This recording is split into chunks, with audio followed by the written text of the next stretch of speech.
Maraming stars ang wala sa ABS-CBN Christmas ID 2025. Ngayong taon, ilan lang sa mga kilalang kapamilya stars ang makikita natin sa music video ng Love, Joy, Hope. Sabay tayo ngayong Pasko.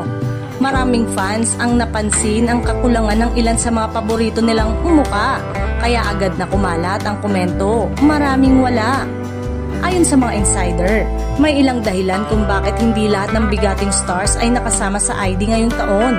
Una, abala ang iba sa kanika nilang mga proyekto, mga teleserye, pelikula o kahit international commitments.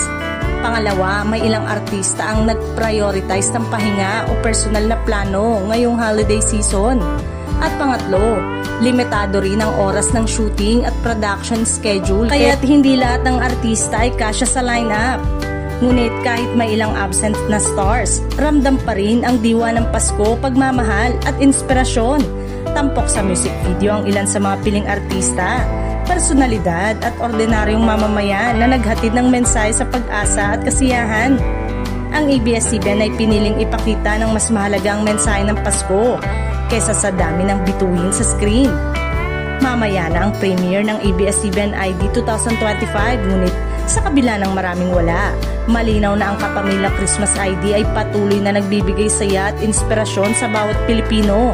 At ipinapaalala na ang Pasko ay hindi lang tungkol sa mga sikat na mukha, kundi sa pagmamahal, pagkakaisa at pag-asa para sa lahat.